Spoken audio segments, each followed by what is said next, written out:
लाखों करोड़ों की ये प्रॉपर्टी जो पब्लिक की जमीन पे बनी हुई है और उससे राजस्थान के खिलाड़ियों को कोई लाभ नहीं हो रहा, कोई आमदनी नहीं हो रही, टूट फूट और हो रही है।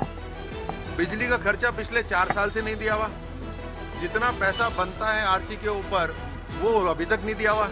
इतनी गरीब है क्या आरसी है कि इन्होंने जो हर 6 महीने के अंदर अपने अकाउंट्स का ऑडिट देना होता है, जो हर किसी फेडरेशन को देना होता है, जो सबसे रईस मानी जाती है फेडरेशन, उसने दिया ही नहीं।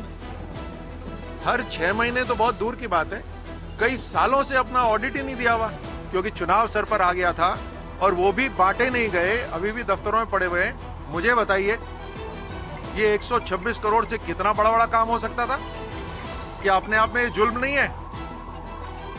तो अब आप इससे अंदाजा लगा सकते हो कि जो युवाओं की बात करते हैं वो युवाओं के लिए काम करते हैं या खुद के परिवार के लिए काम करते हैं। देखिए, सबसे पहला प्रश्न, जैसे मेरे लिए ये जैसे बाकी की फेडरेशंस हैं वैसे ही ये फेडरेशन, ना ये किसी दूसरी फेडरेशन से ऊंची है ना किसी दूसरी फेडरेशन से नीची है। लेकिन अगर आरसीए एक पब्लिक प्रॉपर्टी का इस्तेमाल करता है, एसएमएस स्टेडियम जैसी पब्लिक प्रॉपर्टी का इस्तेमाल करता है, तो मुझे आप सब बताइए कि उसका लाभ पब्लिक को मिलना चाहिए या उसका लाभ किसी प्राइवेट क्लब को मिलना चाहिए? लाखों करोड़ों की ये प्रॉपर्टी जो पब्लिक की जमीन पे बनी हुई है और उससे राजस्थान के खिलाड़ियों को कोई लाभ नहीं हो रहा, कोई आमदनी नहीं हो रही, टूट फूट और हो रही है। बिजली का खर्चा पिछले 4 साल से नहीं दिया हुआ, जितना पैसा बनता है आरसी के ऊपर वो अभी तक नहीं दिया हुआ। इतनी गरीब है क्या आरसी है कि अभी तक पैसे नहीं दिया हुआ? तो ये कार्रवाई जो है ये मेरे संज्ञान में लाई गई कि अभी तक इन्होंने जो हर 6 महीने के अंदर अपने अकाउंट्स का ऑडिट देना होता है, जो हर किसी फेडरेशन को देना होता है, जो सबसे रईस मानी जाती है फेडरेशन, उसने दिया ही नहीं। हर 6 महीने तो बहुत दूर की बात है, कई सालों से अपना ऑडिट ही नहीं दिया हुआ। तो मुझे तो ये खबर दी गई कि जो सेक्रेटरी स्पोर्ट्स काउंसिल है उन्होंने रजिस्ट्रार ऑफ सोसाइटी को कहा कि आप इनसे पूछिए कि अभी तक इन्होंने अपने ऑडिटेड अकाउंट्स क्यों नहीं दिए, और उसके अलावा भी जो अभी तक बकाया है कई सालों से वो क्यों नहीं दिया। और जो राजस्थान का स्पोर्ट्स कोड है, जो स्पोर्ट्स एक्ट है, वो बिल्कुल स्पेसिफिक है कि किन बातों के ऊपर फेडरेशन को निरस्त करा जा सकता है। उसके अंदर फाइनेंशियल बंगलिंग यानी फाइनेंशियल जो ऑडिट है उसके अंदर अगर छेड़छाड़ है तो वो एक कारण बन सकता है। तो हमने तो सिर्फ पूछा है अभी कि बताइए, पूरा डिटेल बताइए।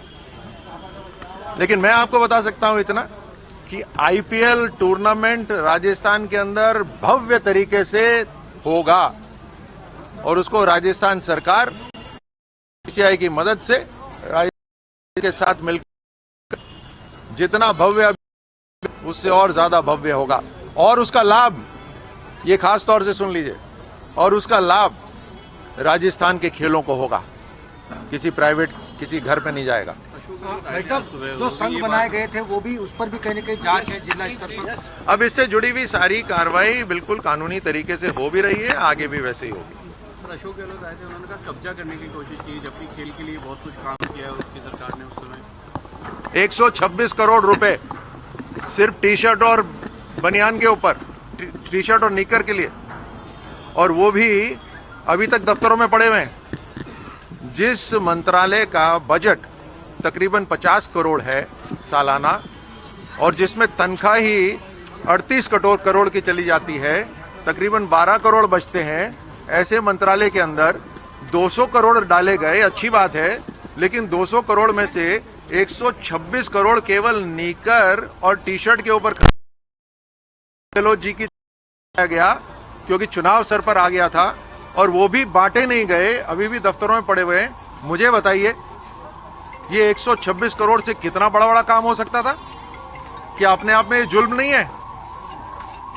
तो अब आप इससे अंदाजा लगा सकते हो कि जो युवाओं की बात करते हैं वो युवाओं के लिए काम करते हैं या खुद के परिवार के लिए काम करते हैं। निश्चित रूप से खेलों के अंदर एक एक पैसा सही जगह लगाया जाएगा और कि केवल सरकार का ही पैसा नहीं, CSR भी लाया जाएगा।